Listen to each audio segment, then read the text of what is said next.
Caleb leaned against the gnarled trunk of an ancient pine, his weathered fingers tracing the pattern of bark as his eyes swept the forest edge. 20 years in these woods had taught him to read the silence like others read books. This silence spoke of danger.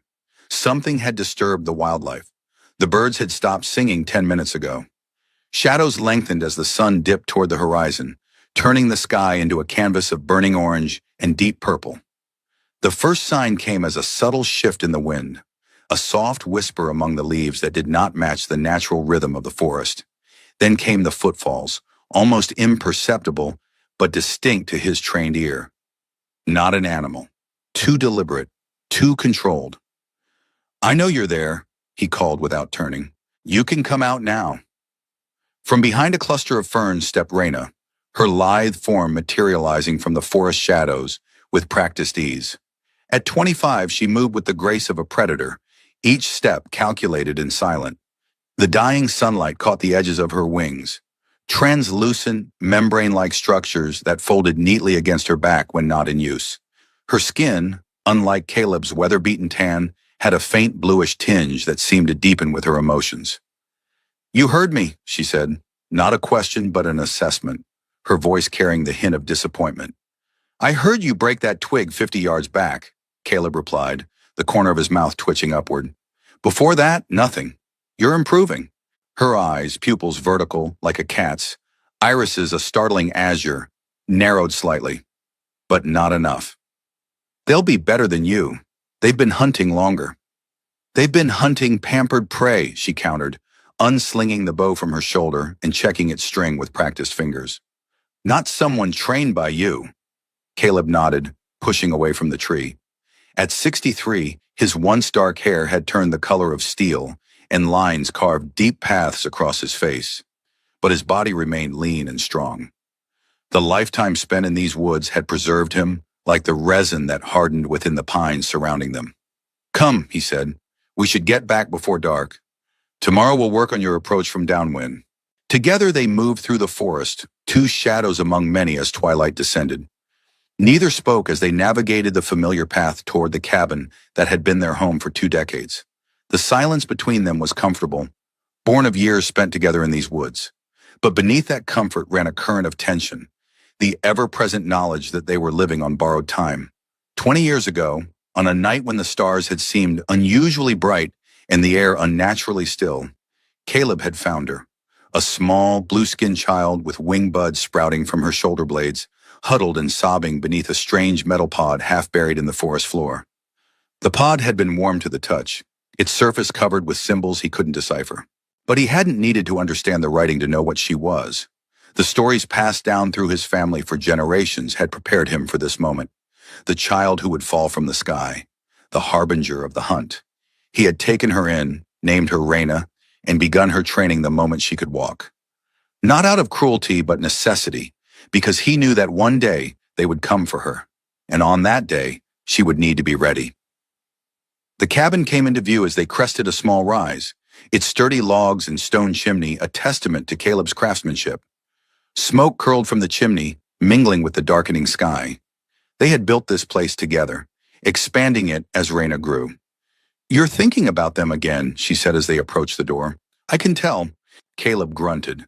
"Hard not to, when the signs are becoming clearer." "The animals have been restless," she agreed, moving deeper into the forest. "The birds are different too, more cautious." "They sense it coming," Caleb said, pushing open the door, "just as my ancestors did." Inside, the cabin was warm and smelled of pine and the stew that had been simmering all day. Raina moved to the fireplace, adding another log before checking the pot hanging above the flames. Caleb watched her with a mixture of pride and apprehension. Sometimes he still saw flashes of the frightened child he'd found in the woods, particularly in the way she would unconsciously touch the small scar at the base of her right wing where something had been removed before she was sent to Earth. "Do you remember anything more?" he asked, the question one he'd posed countless times over the years. "Anything about where you came from?" Raina stiffened slightly, her wings shifting against her back. "Fragments," she answered, the same response she always gave. "Blue halls, tall figures, a voice explaining the honor being bestowed upon me." Her mouth twisted on the word honor, Then fear, cold, the pod, falling. A memory surfaced, unbidden and sharp as glass. Reyna standing in a circular chamber, surrounded by towering blue figures, whose faces she couldn't quite recall. Their voices a melodic hum that penetrated her bones, the feel of restraints against her wrists as they examine her wings, murmuring in disappointment at their shape, their functionality. Too adapted for actual flight, too practical, not decorative enough, a mutation, a deviation, a potential threat to genetic purity. She pushed the memory away, her wings trembling slightly before she forced them still. Caleb nodded, moving to the table where he began to clean the hunting knives. The Sky Hunters chose you, marked you, sent you here to grow. To become worthy prey, she finished, her voice hard. A trophy for some elite hunter to hang on their wall. She ladled stew into wooden bowls, placing one before Caleb. But they made a mistake. Oh, they should have sent more than one child. She sat across from him, her eyes reflecting the firelight. Because now they'll face two hunters instead of one. Caleb studied her across the table. This child of another world who had become the daughter he never had. He had taught her everything he knew about survival in this harsh forest. How to track, how to hunt, how to kill. But more than that, he had taught her to think like a predator, to understand that sometimes survival meant becoming more dangerous than the things that hunted you. He remembered the first time she had killed. A deer she had tracked for 3 days when she was just 12. Her hands had trembled as she field dressed it, but her eyes had been dry and determined. Is this what it feels like, she had asked, to be a hunter instead of prey? He hadn't known how to answer then. He still didn't. If the legends are correct, there will be many of them, he said carefully.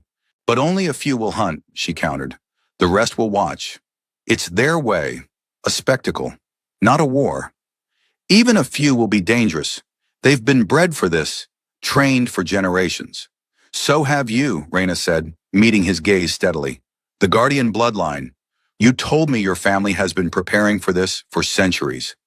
Caleb nodded slowly. The story had been passed down through his family since before written records, how beings from beyond the stars would occasionally send their children to Earth, only to return years later to hunt them for sport. His ancestors had been witnesses to these hunts, and over generations had dedicated themselves to understanding the patterns, the methods. Guardians, they called themselves, though they had rarely been able to protect the hunted. My great-grandfather actually helped one, he said, the story familiar to both of them. A blue-skinned boy sent here to grow and be hunted. They hid in the mountains to the north. When the Sky Hunters came, they managed to kill 2 before they were cornered.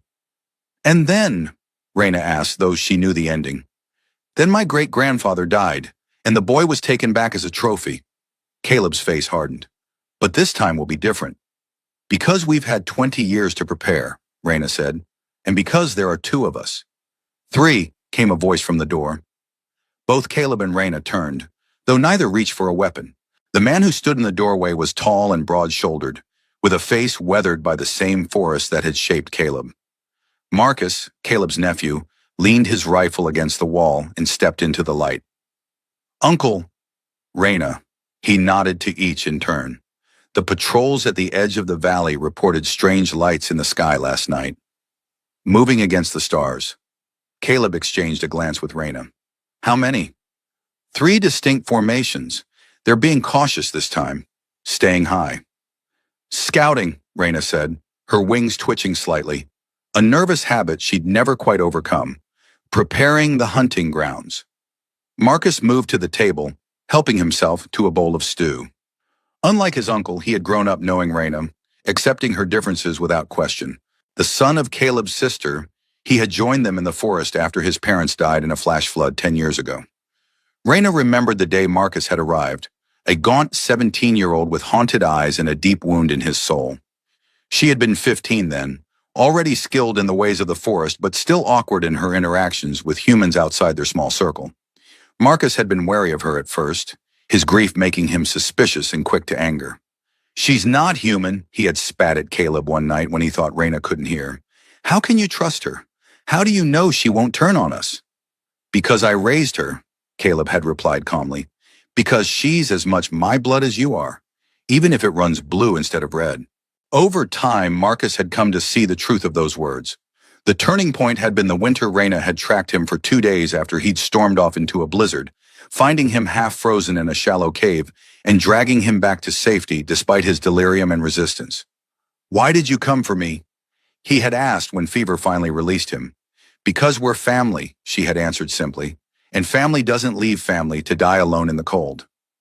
Now, 10 years later, the bond between them was as strong as any forged by birth.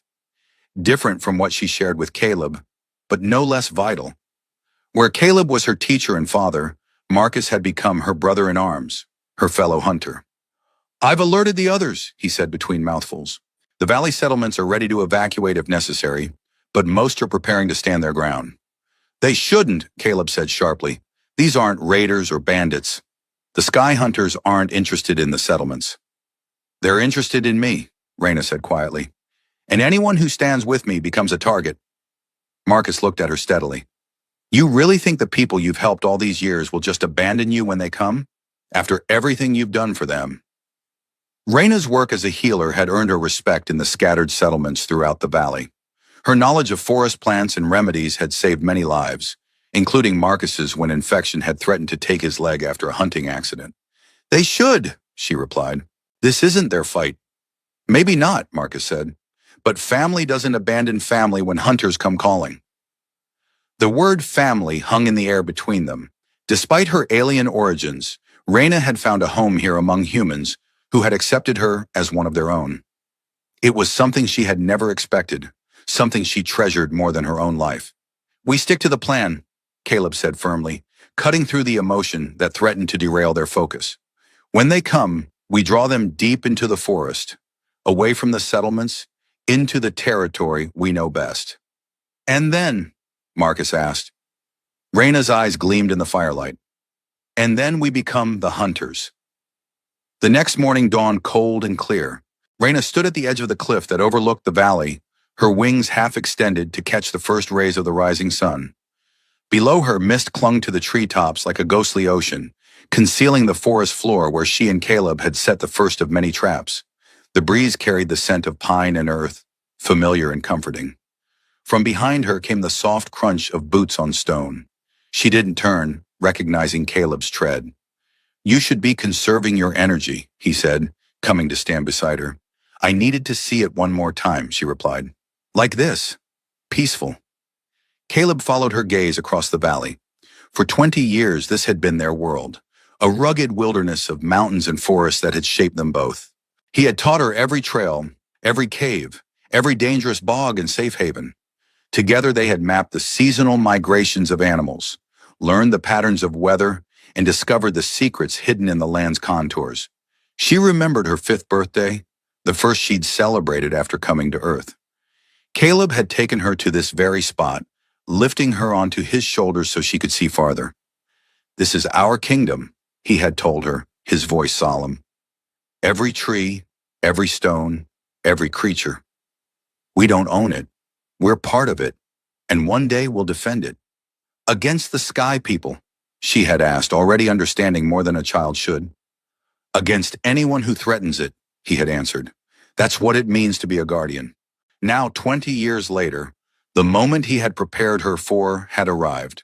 The threat hung above them, invisible but undeniable, a pressure in the air that made every breath feel significant. "It will be peaceful again," he said with more confidence than he felt. "Will it?" She turned to look at him, her expression troubled. "What if more come after these? What if this never ends?" "Then we keep fighting," he answered simply. "But first we survive this hunt." They made their way back down from the cliff, moving carefully along trails that only they knew. By midday, they had checked half the traps they'd set throughout the forest. Deadfalls designed to maim rather than kill, pitfalls lined with sharpened stakes, and snares that would separate hunters from one another. As they worked, Caleb noticed Reyna's growing tension in the tightness of her shoulders and the constant twitching of her wings. "What is it?" he finally asked as they stopped to rest by a small stream. Reyna hesitated, dipping her hands into the cold water. "I've been having dreams," she admitted. "Fragments of memory, perhaps. Or warnings. About the hunt." She looked up at him, water dripping from her fingers. They don't just do this for sport, Caleb. There's something else, something religious about it. The child sent away, the adult brought back. She shook her head. I can't quite grasp it, but I feel like we're missing something important. She didn't tell him about the dream that had woken her every night for a week. The sensation of floating in a chamber filled with blue light, surrounded by the clicks and hums of her species' language. In the dream, a figure would approach, tall and imposing, with wings that gleamed with metal enhancements. He would place a hand on her forehead, and she would feel a connection, a recognition that went beyond conscious thought. Blood calls to blood, the figure would say in her native tongue. The hunt reveals the worthy. And then pain would bloom where his hand touched her, spreading until she woke gasping, her wings thrashing against the bedding. Caleb frowned. In all the legends his family had preserved, the hunt had always been portrayed as a test of prowess, a cruel sport practiced by beings who viewed humans and their own cast-offs as lesser creatures. But Reyna's instincts had never led them astray. Whatever their reasons, he said, our purpose remains the same. We survive. We protect our home. She nodded, but the troubled look didn't leave her eyes. They continued their preparations through the day and into the following week. The strange lights in the sky became more frequent, moving in patterns that suggested systematic mapping of the terrain. From the settlements came reports of electronic disruptions, animals behaving erratically, and an increasing sense of foreboding. Then on the seventh night, it happened. Caleb awakened to a sound he had never heard before, a deep, resonant hum that seemed to vibrate through the very bones of the earth. He was on his feet and reaching for his bow before he was fully conscious, years of training taking over. Beside him, Reyna was already moving, her wings half spread in readiness. They're here, she whispered, her voice eerily calm. They stepped outside the cabin to find the night sky transformed. Above them, the stars had vanished, obscured by a massive shape that blotted out the heavens. Lights pulsed along its edges, casting an otherworldly glow across the forest. As they watched, a seam appeared in the center of the shape, widening until it seemed as though the sky itself had been split open. The mothership, Caleb breathed, the legends of his ancestors coming to life before his eyes. From the opening descended smaller craft, sleek and silent, their hulls reflecting the moonlight like polished obsidian. They moved with deliberate precision, fanning out across the valley in a pattern that Caleb recognized immediately as a hunting formation. They're setting up a perimeter, he said, counting the vessels, containing the hunting grounds. Reyna nodded, her eyes tracking the ships with a predator's focus.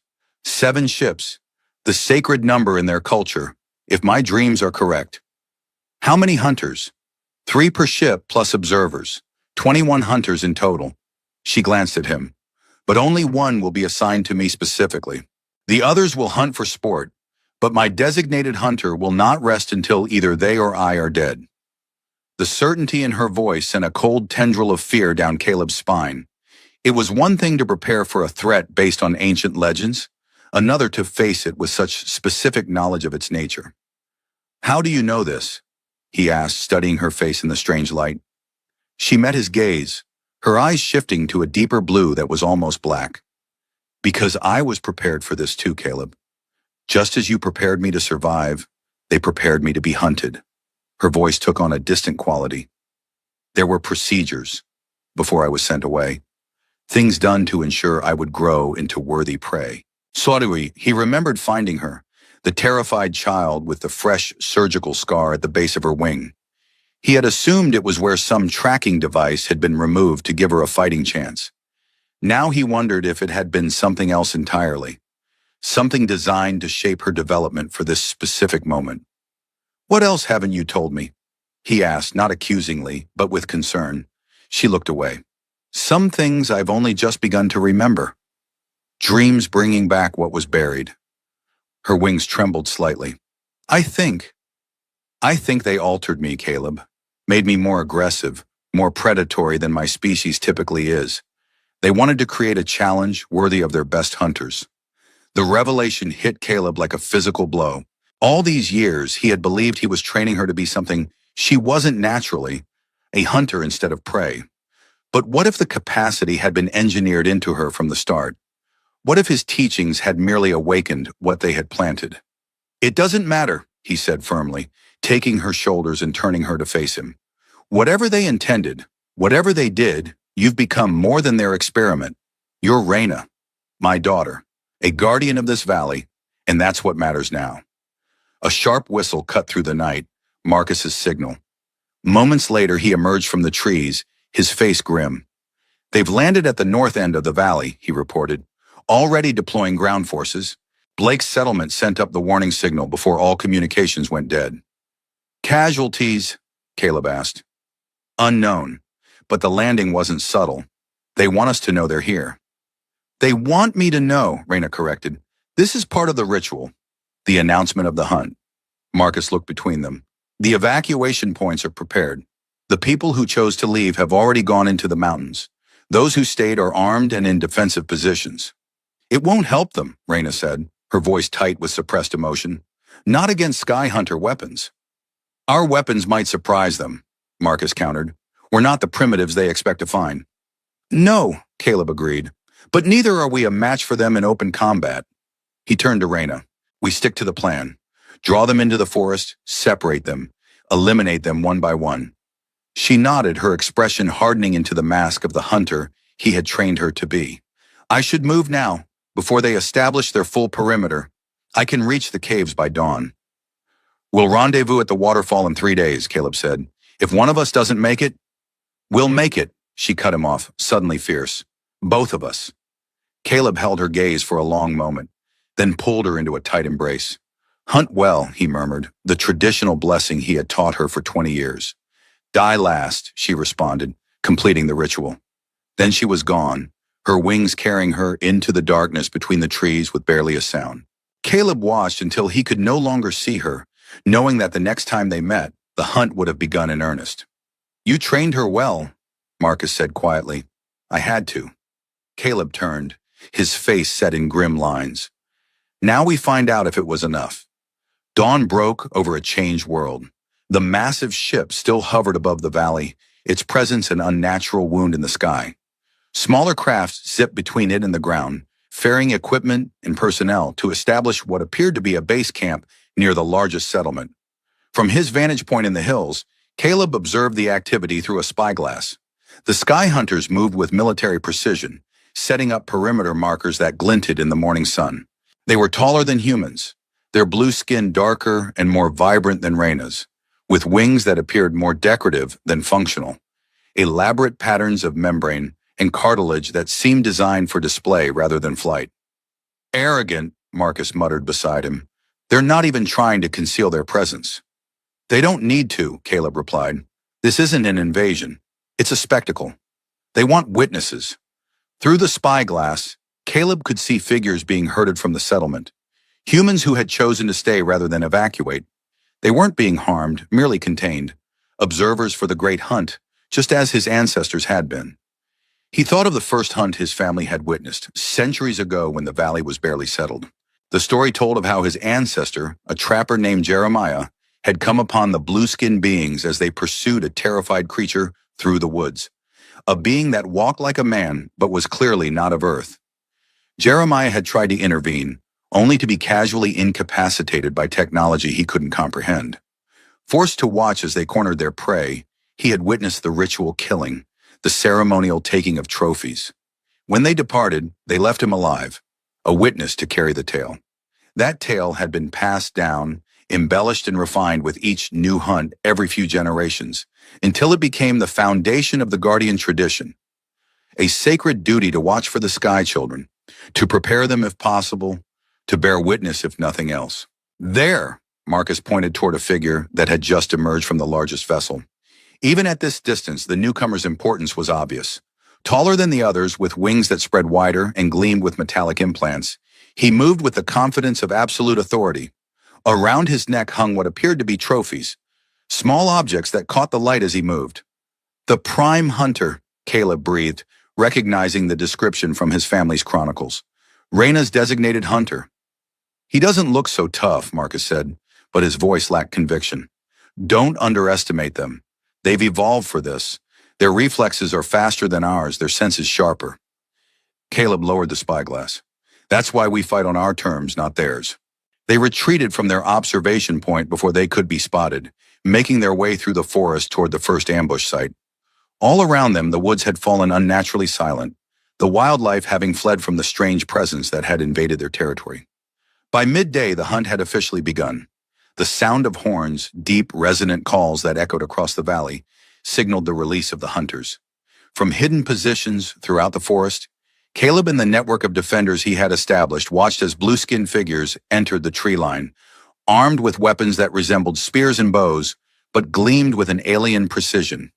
Remember, Caleb had instructed his people, they hunt by their own code. They will not use energy weapons or flying craft in the hunt itself. It would dishonor them. Use that limitation against them. Now, as the first hunters spread into the forest, that code would be tested. Reyna moved through the upper canopy, her wings giving her an advantage in the dense forest that the bulkier sky hunters lacked. From her elevation, she could track 3 hunters moving in formation below, following the false trail she had laid earlier that morning. They were skilled, she had to admit. Their movements were fluid and coordinated, their attention to the forest signs impressive, but they were still outsiders in this wood. They didn't know that the bent twig they followed had been deliberately broken, or that the faint footprints leading them forward were pressed into soil specifically chosen for its ability to hold an impression. They didn't know they were being hunted. Reyna notched an arrow to her bow, a weapon she had crafted herself from forest yew and sinew. The arrow's tip gleamed with a paste made from plants whose toxins would slow even sky hunter reflexes. She drew the bow, sighted down the shaft, and waited for the perfect moment. The lead hunter stopped, raising a hand to halt his companions. He had spotted something, perhaps a trace of the trap that lay 20 yards ahead. As he crouched to examine the ground, he presented a perfect target. Reyna released the arrow. It flew true, striking the hunter at the junction of neck and shoulder where his ceremonial armor left a gap. He staggered, blue-black blood seeping from the wound. His companions whirled, weapons raised, but Reyna had already moved, silent as a shadow through the canopy. The wounded hunter pulled the arrow from his flesh, examining it with what seemed like surprise before collapsing to his knees. The toxin worked quickly, paralyzing without killing, just as she had planned. The remaining 2 hunters moved back to back, scanning the trees with suddenly wary eyes. They called out in a language of clicks and musical tones, a sound that triggered flashes of memory in Reyna's mind. Fragments of a childhood before Earth, words she almost understood. Daro Khalith, Senvrol, one called, the phrase sending a jolt through Reyna's mind. Bloodsport, worthy prey, ancient words tied to rituals older than human civilization.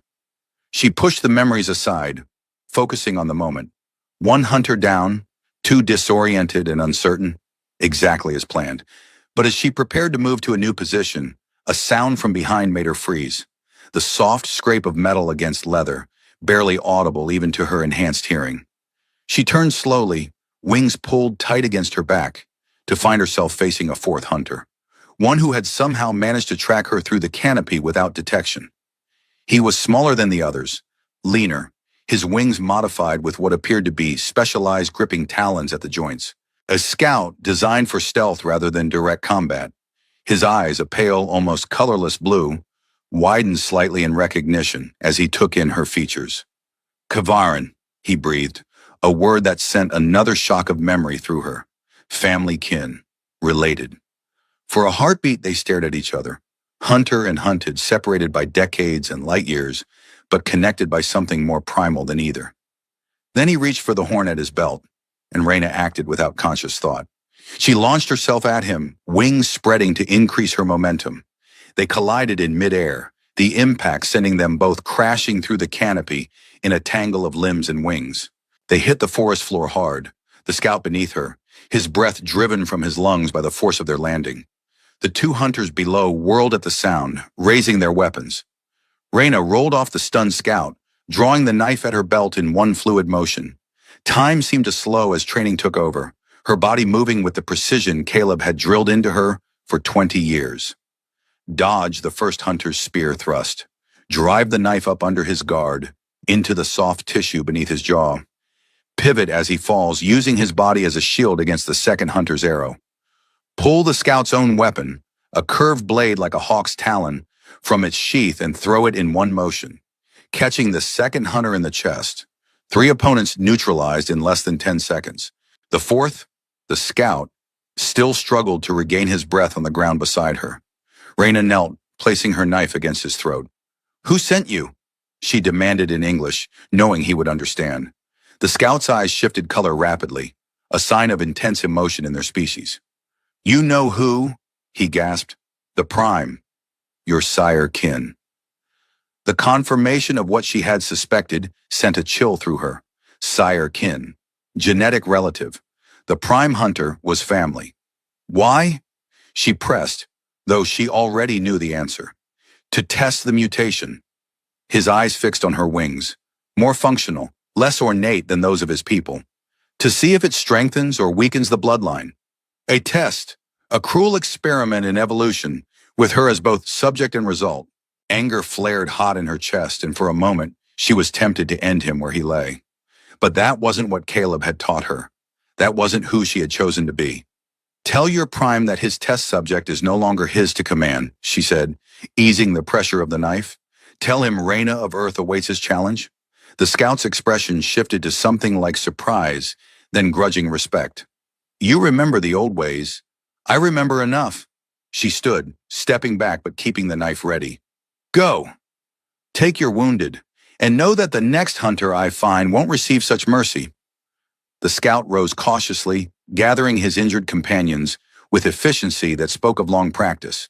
Before he disappeared into the forest, he paused, looking back at her with those pale eyes. "The Prime suspected you would be different," he said. "That is why he insisted on coming himself." Then he was gone, melting into the forest with his wounded in tow. Reyna remained motionless for long minutes, listening to ensure they truly retreated before collecting her bow and continuing on her planned route. The encounter had shaken her more than she cared to admit, not because of the danger, but because of the memories it had awakened. Memories of a life she had never truly known, a heritage she had rejected, but that ran in her blood nonetheless.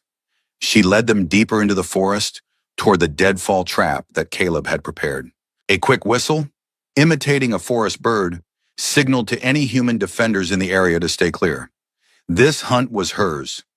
Across the valley, Caleb and Marcus encountered their first Sky Hunter patrol near the stream that marked the boundary of their most familiar hunting grounds.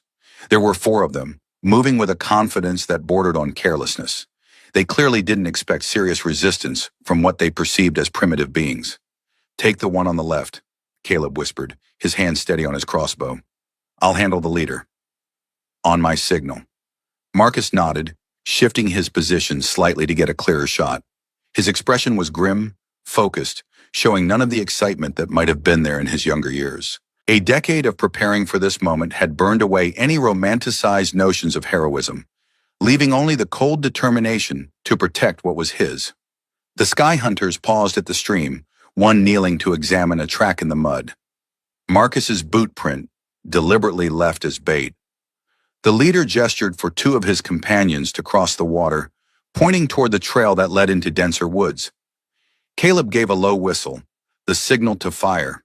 2 crossbow bolts flew simultaneously, taking down the leader and the hunter Marcus had targeted. Before the others could react, Caleb and Marcus had reloaded and fired again, dropping a 3rd hunter. The 4th managed to raise some kind of alarm device to his mouth, but Marcus's 3rd shot knocked it away before he could activate it. The hunter turned to flee but found his path blocked by a net that dropped from the trees, tangling his wings and limbs. 3 more humans emerged from concealed positions, crude but effective spears pointed at the trapped alien. "Secure him," Caleb ordered, approaching the fallen leader who was still alive despite the bolt in his chest. The Sky Hunter glared up at him with eyes that shifted color with his pain, from blue to an intense violet. "You," the alien hissed in halting English, "are not the prey." "No," Caleb agreed, crouching beside him. "I'm the hunter." He pulled a knife from his belt, an old blade that had belonged to his grandfather, allegedly forged from metal taken from a Sky Hunter ship generations ago. The alien's eyes fixed on it, widening in recognition. "Guardian," he spat, the word clearly an insult in his mind. "Yes," Caleb said, and slid the blade between the alien's ribs with practiced precision. "And you chose the wrong valley to hunt in." The Sky Hunter's death rattle had an almost musical quality to it, a series of clicks and tones that faded into silence. Caleb wiped his blade clean and stood, a weight settling in his chest. For all his preparation, all his certainty that this day would come, the reality of taking an alien life left him cold. Not with regret. They had come as predators and would be treated as such, but with the grim acknowledgement that blood, once spilled, could rarely be contained. Strip them of weapons and anything useful, he instructed the others, then get back to your positions. There will be more. As the day wore on, reports filtered in through the network of runners Caleb had established. 3 more hunter parties encountered, 2 successfully ambushed, 1 escaped. 6 sky hunters confirmed dead, 4 captured, at the cost of 2 human defenders wounded and 1 killed. Better odds than Caleb had dared hope for, but still concerning. There were too many hunters, spread too widely. They couldn't ambush them all before the sky hunters adapted to their tactics. And then there was the prime hunter, who had yet to make an appearance in the forest. He would be tracking Reyna specifically, and he would be far more dangerous than these advance parties. The sun was beginning to set when the first major setback occurred. A group of hunters had discovered one of the evacuation routes, intercepting a family trying to reach the mountain shelters. The father had been killed immediately, the mother and children taken back to the base camp. Not as prisoners, Caleb suspected, but as bait. The news hit Marcus hard. The family had been from his settlement, people he had known his entire life. We should attack the camp, he argued, his face flushed with anger. Free them before more are taken. That's exactly what they want, Caleb countered, to draw us into open conflict where their superior weapons would give them the advantage. So we just abandon them, Marcus demanded. No, we stick to the plan. We wear down the hunters, force them to commit more resources to the forest, thin their numbers at the camp. Caleb gripped his nephew's shoulder. I don't like it any more than you do. But if we charge in now, we all die, and those people remain captives anyway. Marcus looked away, jaw clenched in frustration, but he nodded, accepting the tactical reality even as it chafed against his instincts to protect his people. Night fell, bringing brief respite. The sky hunters, for all their advanced evolution, didn't see well in the absolute darkness of the forest. They had withdrawn to defensive positions, presumably to resume the hunt at dawn. Caleb and Marcus made their way to a hidden shelter carved into the side of a ravine, one of many bolt holes they had prepared over the years. Inside, they found Reyna already waiting, her wings folded tightly against her back in the confined space. 5 down on my side of the valley, she reported without preamble. No casualties among our people. 7 on our side, Caleb replied. We lost Tom from the eastern settlement. Reyna's expression hardened. So 12 of 21. Better than expected. Too easy, Marcus said, dropping his pack and sinking to the ground with a grimace. A shallow cut across his forearm was the only injury he had sustained. They underestimated us. They won't make that mistake tomorrow, Caleb warned, checking Marcus's wound before turning to Reyna. Any sign of the prime hunter? She hesitated, deciding how much to share about her encounter with the scout. Not directly, she finally said, but I learned he's coming for me personally. As expected. Anything else? Caleb asked, sensing her reservation. Reyna met his gaze steadily. He's related to me. Genetically. The hunt isn't just sport. It's some kind of test of evolutionary fitness. They sent me here because I'm different from them. A mutation they're not sure is beneficial. Marcus looked up sharply. Your wings, he said. They're more practical than theirs. She nodded. Among other differences. If I survive the hunt, prove my adaptations are valuable, I'd be allowed to rejoin their society. And if not, Caleb asked, though they all knew the answer, then the mutation dies with me. Her voice was flat, emotionless. A failed evolutionary branch pruned away. The silence that followed was heavy with the implications. What had begun as preparation for a cruel sport had taken on new dimensions. A eugenic ritual cloaked in the trappings of tradition and honor. It changes nothing, Caleb finally said. Our goal remains the same. Survive. Protect our home. It changes everything, Reyna countered quietly, because now we know this isn't just about me. It's about what I represent. Adaptation, change, evolution that threatens their static view of what their species should be. Her wings shifted restlessly. If I win, I prove they're wrong about more than just me. And if you don't? Marcus asked, his voice tense. She looked at him, her eyes shifting to a deep, resolute blue. Then I'd die as I lived, free on my terms, not as their experiment. However, they rested in shifts through the night, each taking watch at the concealed entrance to the shelter. During his vigil, Caleb studied Reyna as she slept. Despite her alien heritage, the resemblance to the frightened child he had found 20 years ago was still there in the curve of her cheek, the slight furrow between her brows as she dreamed. He had raised her as his own, taught her everything he knew about survival. But he had also tried to teach her about humanity, about compassion and connection, about the bonds that made life worth fighting for. He hoped those lessons would serve her as well as the hunting skills in the days to come. He remembered the night she had first manifested the full extent of her wings, a painful, frightening process when she was 12 that had left her feverish and delirious for days. When the fever broke and she could finally extend them fully, she had cried not from pain but from joy. "I can fly, Caleb," she had whispered, her eyes bright with wonder. "I can really fly." He had taken her to the highest cliff in the valley, stood with her at the edge as the wind buffeted them both. "Trust your wings," he had told her. "Trust yourself." And she had stepped off the edge without hesitation, plummeting for heart-stopping seconds before her wings caught the air, and she soared, her laughter carrying back to him on the wind. Now she might be forced to fight for her life against her own kind, to kill or be killed in a test she had never asked to take. The injustice of it burned in him, fueling a determination that transcended his 63 years. He might not be able to fight the battle for her, but he would ensure she had every possible advantage when the time came. Dawn brought renewed activity from the Sky Hunter forces. From their vantage point on a ridge, Caleb and Reyna observed new hunting parties emerging from the base camp, their formations tighter, their movements more cautious. They had learned from yesterday's losses. "They're adapting," Reyna noted grimly, using smaller teams, moving with better awareness. "And look there," Caleb pointed toward a group at the edge of the camp. "They're bringing in trackers." Through the spyglass, they could see blue-skinned figures leading what appeared to be animals on leashes. Six-limbed creatures with elongated snouts and mottled blue fur. "Scent hounds," Reyna murmured. "They'll be able to track us through the water barriers now." "Then we change tactics," Caleb said. "No more ambushes. We go mobile, hit and run." They split up again, Reyna heading toward the caves in the western hills, while Caleb and Marcus moved to coordinate the human defenders who had spread throughout the forest. The plan was to keep the Sky Hunters divided, to prevent them from concentrating their forces against any one target. For 3 days, the hunt continued. The initial human advantage of surprise and terrain knowledge began to erode as the Sky Hunters adapted. Their losses slowed, while those of the defenders mounted. By the third evening, nearly half of Caleb's network had been killed or wounded severely enough to remove them from the fight. The rendezvous at the waterfall came at midnight. Caleb arrived first, his clothing torn and stained with both human and alien blood. A crude bandage wrapped his thigh, where a Sky Hunter's spear had grazed him.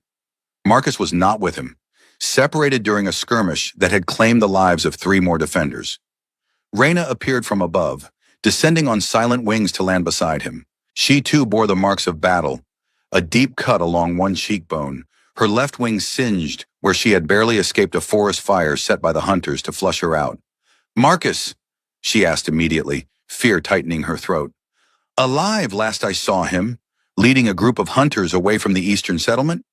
Caleb's voice was rough with exhaustion. "The others. 8 more dead, 6 wounded, but fighting." She met his eyes. "We're losing, Caleb." He couldn't deny it. For every Sky Hunter they brought down, the cost in human lives grew steeper. The aliens were learning, adapting, bringing their superior physical abilities to bear, now that the element of surprise was gone. "We need to change the game," he said, lowering himself carefully to sit on a rock beside the thundering waterfall. "Force them to fight on terms they're not prepared for." "How?" "By giving them what they want." He looked up at her, his expression grave. "You—" Reyna went very still, her wings pulling tight against her back. "You want me to surrender?" "No, I want you to challenge the Prime Hunter. Directly, 1 against 1. Understanding dawned in her eyes. "The ritual combat." "Of course. She paced before him, wings flexing unconsciously. If I challenge him according to their traditions, he would be bound to accept. To do otherwise would bring dishonor. And the other hunters would be compelled to stand down during the challenge, Caleb added. It would give our people time to regroup, to evacuate the wounded, or to prepare a larger assault while they're distracted, she suggested, a predatory gleam in her eye. Caleb shook his head. No, if you challenge him and win, they will respect the outcome. Their honor will demand it. If we betray that, they'll bring down their full might upon us. Weapons we can't hope to match. And if I lose? Her voice was quiet but steady. You won't, he said with a conviction he couldn't entirely feel. I trained you for this. For 20 years I trained you. Reyna fell silent, considering. The sound of the waterfall filled the space between them, masking their conversation from any hunters who might be nearby. In her mind, she saw again the scout's pale eyes, heard his words. The Prime suspected you would be different. There's something else, she finally said. Something I remembered more clearly about why they do this. Caleb leaned forward. Tell me. The hunt isn't just sport, it's a form of selection. Her eyes seemed to look inward, toward memories that had been buried deep. They send children who show genetic anomalies, differences, potential mutations. Those who survive the hunt and are brought back are considered purified by the trial, worthy to rejoin the species. And those who die are considered evolutionary dead ends, failed adaptations. Her mouth twisted bitterly. My wings. They're different, more functional than decorative. My skin is paler than theirs.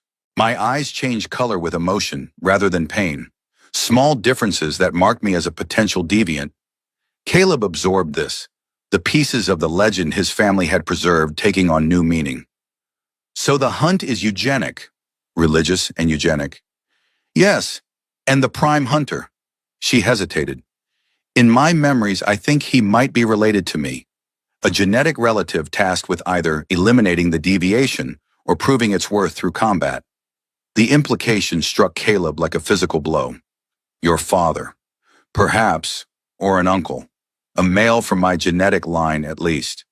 Her wings trembled slightly, then stilled.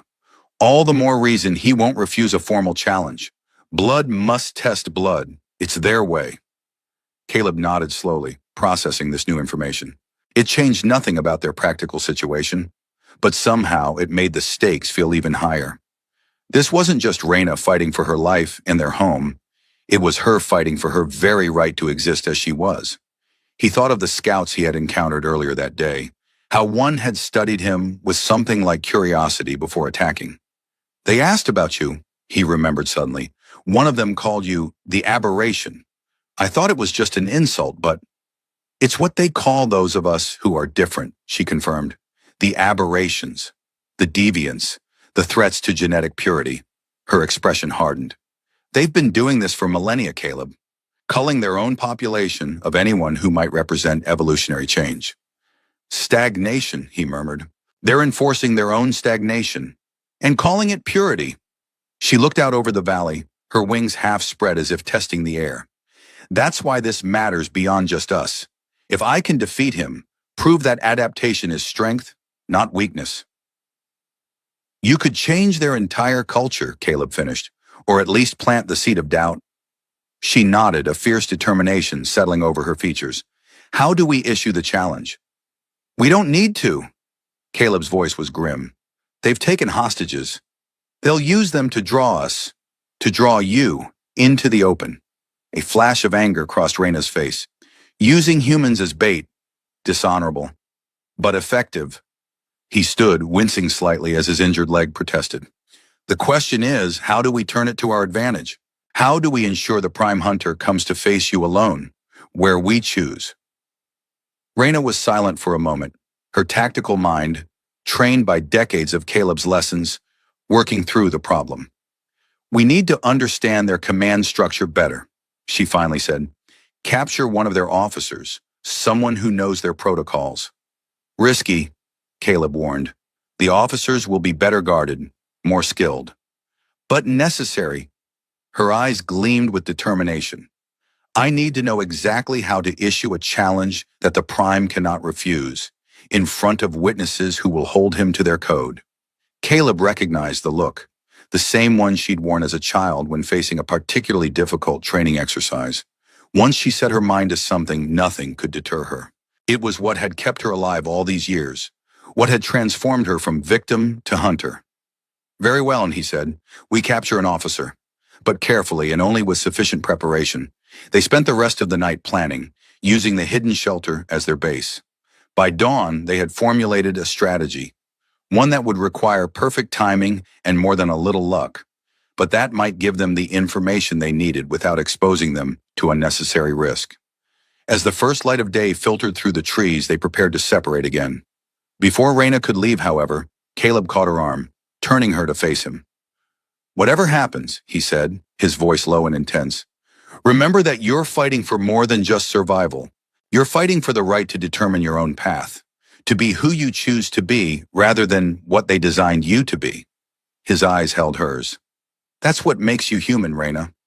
Not your blood or your wings, but your capacity to choose." She nodded, something softening in her expression. "I know, Caleb. You taught me that." She reached out, touching his weathered cheek with gentle fingers. "You taught me to be more than their experiment, to be your daughter." "And I couldn't be prouder," he said roughly, pulling her into a brief, fierce embrace before releasing her. "Now go. We'll meet back here at sundown." Raina nodded, spreading her wings and launching herself into the air. Caleb watched her go, a silent prayer for her safety rising in his heart. Then he turned, shouldered his pack, and headed deeper into the forest. There was much to do before nightfall. The day passed in a blur of activity. Caleb coordinated the remaining human defenders, shifting their positions to concentrate on protecting the evacuation routes rather than engaging the hunters directly. Meanwhile, Raina scouted the Sky Hunter patrols, identifying the officers by their distinctive armor and command patterns. By mid-afternoon, they had identified their target, a Sky Hunter officer who seemed to be coordinating the eastern hunting groups from a position near the forest edge. He was guarded by two subordinates, but moved with a confidence that bordered on carelessness, clearly not expecting direct opposition. The trap was set carefully.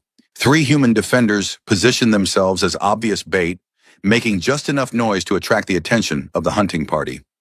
As expected, the officer dispatched his guards to investigate, remaining behind to coordinate from a position of apparent safety. He never saw Raina descending from above, silent as an owl on outstretched wings. The first warning he had was her shadow falling across him, and by then it was too late. She struck with precision, a blow to the base of his skull that sent him crumpling to the ground, unconscious but alive. Getting him back to the shelter without being detected was the most difficult part of the operation. Raina couldn't carry him far in flight. His weight was too great for sustained aerial transport. Instead, they used a series of hidden trails and underground passages that Caleb's family had mapped over generations, moving only when scouts confirmed the way was clear. By sunset, they had him secured in the shelter, bound with restraints fashioned from Sky Hunter materials taken in earlier skirmishes, designed to hold even their superior strength. Caleb arrived shortly after, accompanied by Marcus, who had returned from his diversionary mission with minor injuries but an intact spirit. "You got him," Marcus observed, eyeing the captive with a mixture of wariness and satisfaction. "Good." The Sky Hunter officer was regaining consciousness, his eyes flickering open to reveal irises that shifted rapidly through shades of blue to a deep violet.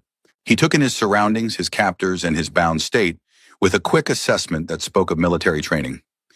"Officer Kelleth of the Hunt Cadre," Raina addressed him in English, standing where he could clearly see her. "I have questions. Your cooperation will determine whether you leave this place alive." The officer's eyes fixed on her, widening slightly in recognition. "The aberration," he replied, his English accented but clear. "The Prime Hunter will be pleased when I deliver you to him." "You misunderstand your situation," she said coolly. "You will not be delivering anyone anywhere. You are my prisoner, and you will provide the information I require." A dismissive sound, somewhere between a laugh and a sneer, escaped him. "You think these bonds can hold me? You think your primitive threats frighten me? I am Hunt Cadre. I have faced worse than you across a dozen worlds." "Perhaps," Caleb intervened, stepping forward, "but have you faced someone who understands your physiology?" He drew his knife, the one made from Skyhunter metal, and held it where the officer could see it clearly. Who knows exactly where to cut to cause the most pain without risking death? Who has studied your kind for generations?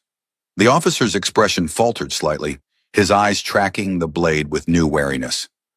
Guardian, he hissed, the same recognition and disdain that Caleb had heard from the hunter he'd killed days earlier.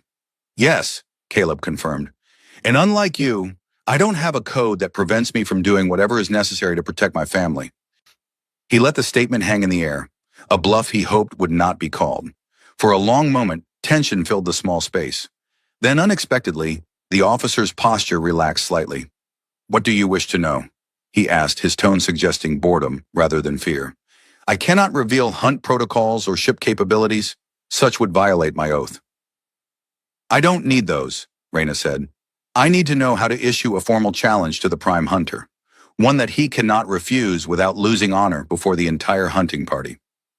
Surprise flickered across the officer's features, followed by something that might have been reluctant respect. You seek ritual combat, blood against blood. He studied her more carefully. You remember more than they thought you would. I remember enough, she replied evenly. Tell me how to make the challenge properly. The officer was silent for a moment, clearly weighing his options. Finally he spoke. The challenge must be issued at dawn or dusk, when both moons are visible in the sky. He paused, noticing their confusion. But this world has only one moon. A complication. One we can work around, Caleb said. Continue. The challenger must present themselves openly, wings fully extended in display. They must speak the ritual phrases in the ancient tongue and offer proof of their lineage. The officer's eyes fixed on Reyna. You are of the Prime's lineage. Your wings bear the distinctive patterning of his genetic line, though. Altered. The ritual phrases, Reyna pressed. What are they? The officer hesitated, then seemed to come to a decision. Kusora vash telim, nentalar kavor.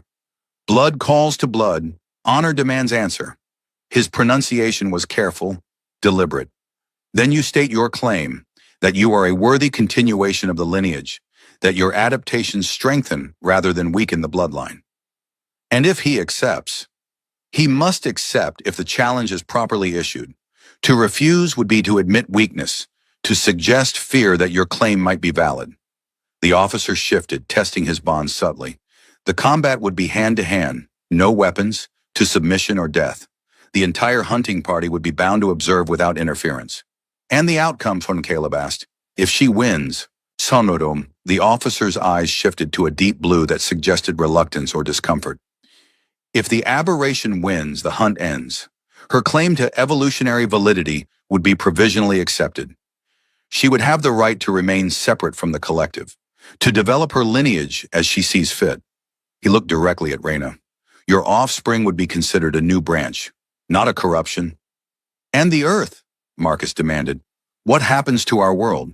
It would be marked as sovereign territory of the new lineage, protected from further hunts. The officer's expression suggested this outcome was so unlikely as to be absurd. But the Prime will not lose. He has completed 17 hunts without failure. He is the pinnacle of our evolution, the perfect expression of our genetic ideal. We'll see, Reyna said quietly. Where must the challenge be issued? Is there a required location? Open ground with the sky visible above. A high place is traditional, a mountain peak or cliff face. The officer's voice took on a formal cadence, as if reciting from memory. Where the ancestors can witness the testing of the blood. Caleb and Reyna exchanged a glance. The waterfall, the very place where they had agreed to rendezvous, would be perfect.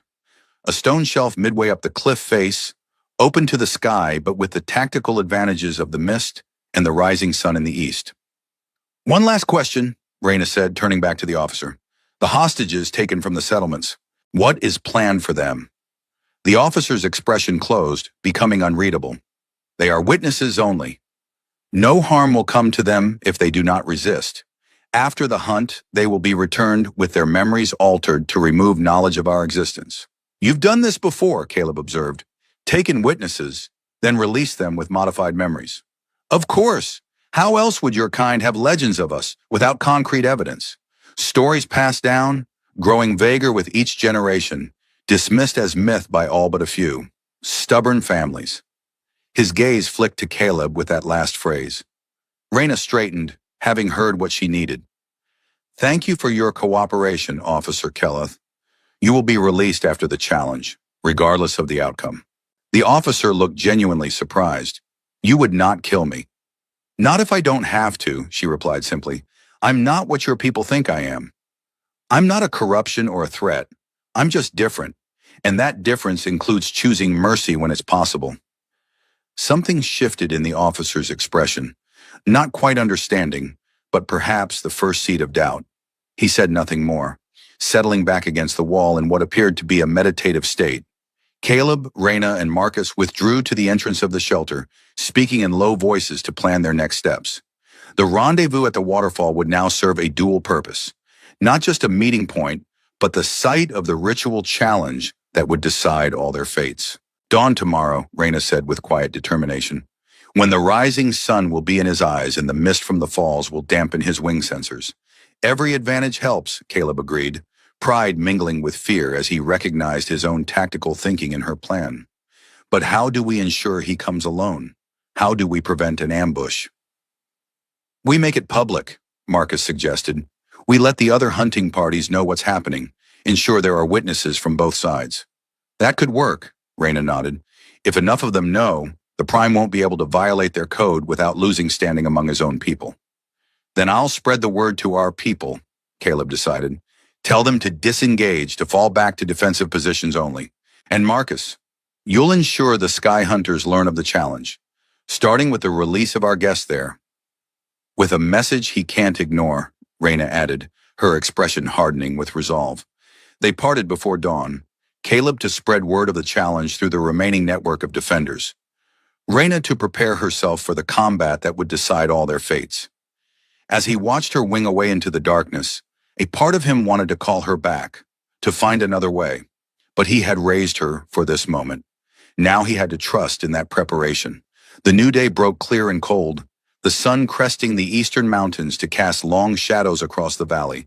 At the waterfall, Reyna stood alone on a broad stone shelf midway up the cliff face, her wings extended to their full span.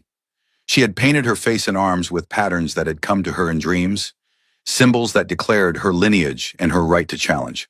Below, the pool at the base of the falls was surrounded by a ring of humans, the defenders who had survived the 3-day hunt, standing witness to what would come. Among them stood Caleb and Marcus, the latter sporting a bandaged shoulder but otherwise intact. On the ridge opposite, Sky Hunters gathered in formal array. Unlike the hunting parties that had swept through the forest, these wore full ceremonial armor that caught the sunlight and reflected it in dazzling patterns. At their center stood the Prime Hunter, his massive wings spread in a display of dominance. He was everything the officer had described, the pinnacle of their evolution, his form powerful and imposing. His wings, unlike the more functional design of Reyna's, were elaborate structures of membrane and cartilage, adorned with metallic implants that caught the light. His skin was a deep, vibrant blue that seemed to pulse with inner energy. But it was his face that captured Reyna's attention. The strong features that bore an undeniable resemblance to what she saw in her reflection each day. The same high cheekbones, the same vertical pupils, the same proud set of the jaw. Sirekin indeed. She could see herself in him, or rather what she might have become had she remained among her own kind. For a long moment, silence held, broken only by the eternal thunder of the waterfall. Then the Prime Hunter stepped forward to the edge of the ridge, his voice carrying clearly across the divide. Child of exile, he called in perfect English, the sound musical despite its alien cadence.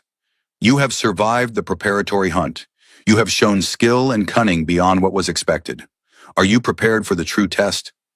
Reyna's response rang out, her voice steady. I am not a child, nor am I an exile. This is my home, and these are my people. She gestured to the humans below. I stand ready not as your prey, but as a hunter in my own right. Damaimam.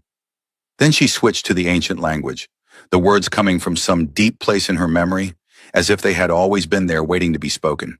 Kasora Vashtelim Nentalar Kavor, she called, her pronunciation perfect despite never having spoken the language aloud before. Blood calls to blood. Honor demands answer. I, Reyna of Earth, claim my adaptations as strength, not weakness. I challenge you, Prime Hunter, to ritual combat for the right to determine my own lineage. A murmur ran through the assembled Sky Hunters. The Prime Hunter's wings stiffened momentarily in what might have been surprise.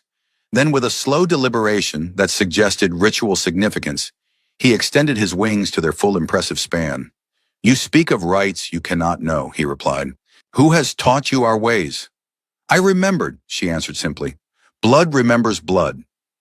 The Prime Hunter studied her for a long moment, his eyes shifting through shades of blue to a deep purple. Then, with a single powerful thrust of his wings, he launched himself across the divide to land on the stone shelf 20 feet from where she stood. Up close, his size was even more imposing. He stood nearly 7 feet tall, his body lean and powerful beneath the ceremonial armor.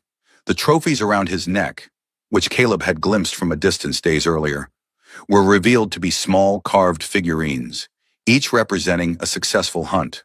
You are correct in one thing, the Prime Hunter said, his voice lower now that they stood face to face. Blood remembers blood, and yours has proven resilient. His head tilted slightly. You know who I am to you. Genetic kin, Reyna answered, tasked with either culling or confirming my line. Sire kin, he specified, a word that meant something between uncle and father in their complex biology. I voted against your exile. I argued that your differences might be adaptations, not corruptions. Something like regret flickered in his eyes. I was overruled, but now I may prove my hypothesis correct, if you are worthy. The revelation sent a jolt through Reyna. He had argued for her, had seen value in her differences when others had seen only threat. For a brief moment, she glimpsed an alternate path, one where she had remained among her own kind, where this male had guided rather than hunted her. But that path had closed 20 years ago, when they had sent her away to be tested in the cruelest manner imaginable.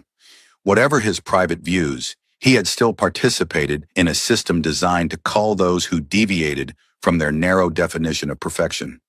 I'm not interested in being worthy by your standards. Reyna's voice hardened. I challenge you not to rejoin your society, but to protect mine. The Prime Hunter's wings flared in what might have been anger or respect. Then we shall begin. The terms. To submission or death, she said without hesitation. If I win, your hunt ends. Your people leave this world and do not return. My genetic line is declared sovereign and separate. And if I win, then I return with you as a trophy. But no harm comes to this world or its people.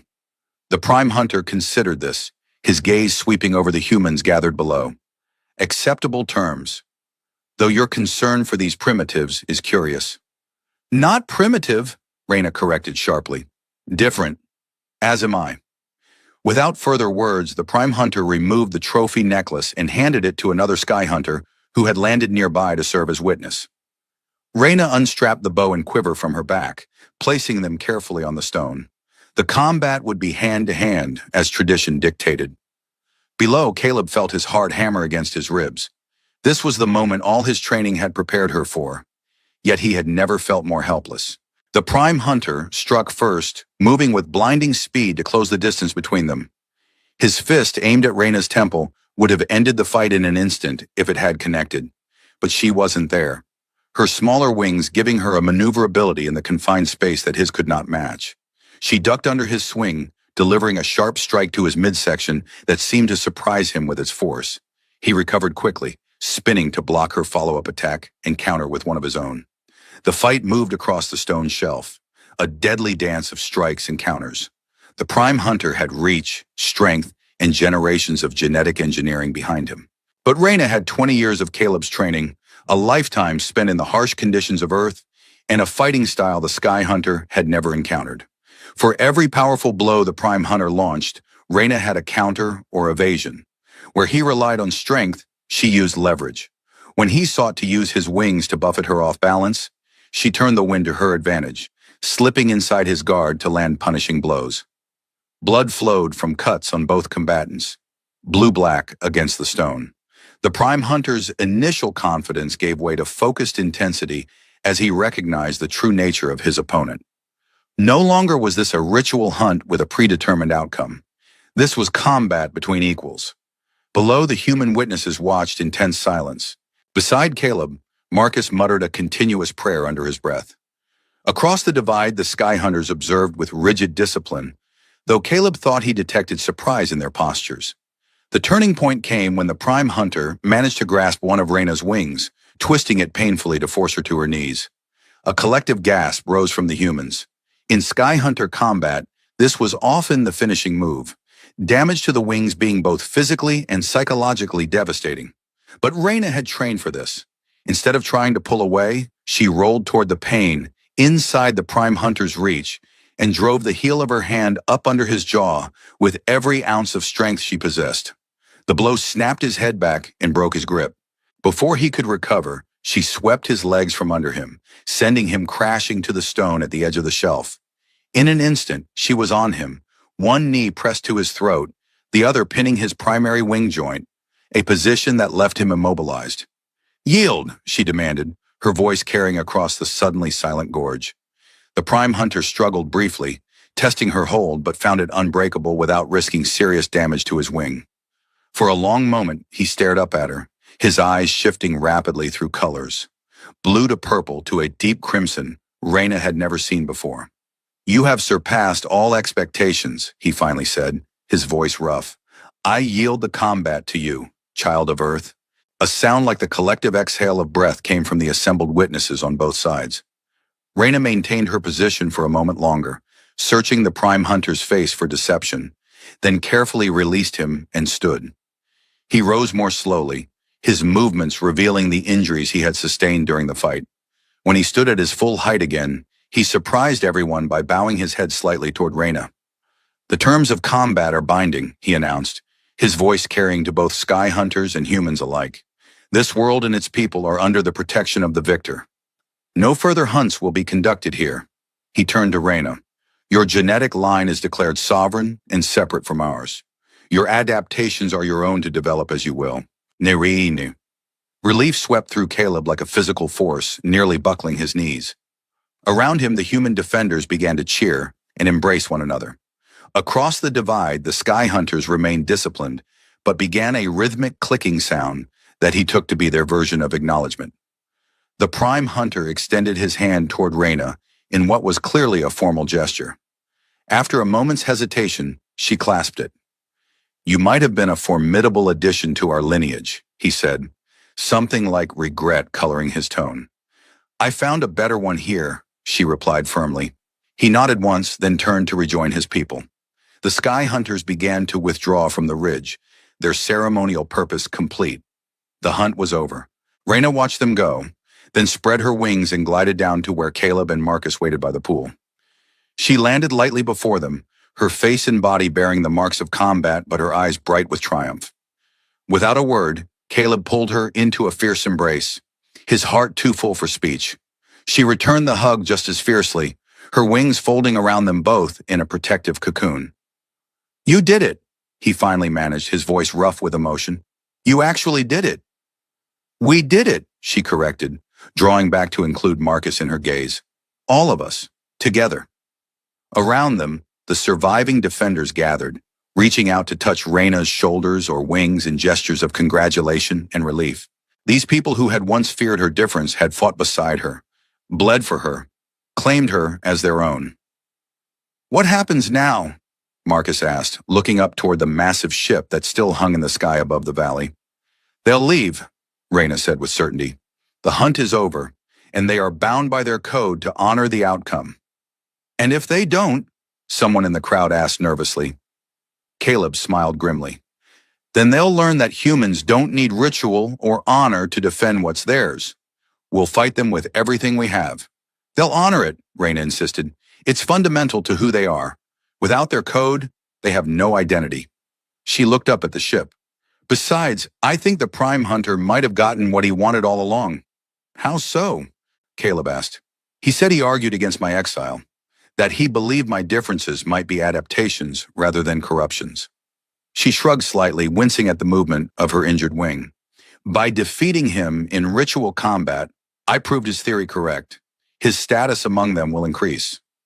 Politics, Marcus snorted. Even aliens have them. Laughter rippled through the group, the release of tension almost tangible. As the sun climbed higher in the sky, they made their way back toward the settlements to tend their wounds and begin rebuilding what the hunt had damaged. True to Reyna's prediction, the Sky Hunter ships began departing that afternoon, rising one by one to rejoin the mothership hovering above. By sunset, only the Prime Hunter's vessel remained, poised above the clearing where they had established their base camp. Caleb and Reyna watched from the porch of their cabin, which had somehow survived the conflict untouched. The last rays of sun caught the ship's hull, turning it from obsidian to burnished gold. "Do you think they'll ever come back?" Caleb asked quietly. "Not as hunters," Reyna replied. "Perhaps someday as something else. They're not evil, just different. Bound by traditions they followed for so long, they've forgotten how to question them. Until you showed them otherwise." She smiled faintly. "Until we showed them otherwise." The final ship rose silently into the darkening sky, picking up speed as it ascended toward the mothership. With a flash of light that momentarily turned night to day, the massive vessel began to move, accelerating until it was only a point of light among stars, and then nothing at all. Caleb felt a weight lift from his shoulders that he hadn't realized he'd been carrying for 20 years. The legends his family had preserved for generations had come to fruition in his lifetime. The child had fallen from the sky. The hunters had come, and against all odds they had prevailed. "What will you do now?" he asked, turning to Reyna. "You're free. No longer hunted, no longer bound by their judgment or their future plans for you." She looked at him in surprise. "Do? This is my home, Caleb. These are my people. You are my family." Her wings shifted slightly, catching the last light of day. "I'll do what I've always done. Learn, grow, protect what's ours. And perhaps teach others," he suggested. "There will be children born who will need to hear this story, to understand what happened here. Our story," she agreed softly, "the hunter who became a guardian, and the exile who found a home." Together they watched as the first stars appeared in the sky, no longer a source of threat, but once again simply part of the night's beauty. The hunt was over. The forest would heal. Life would continue, different perhaps than before, but unbroken. And if someday the sky split open once more, they would be ready.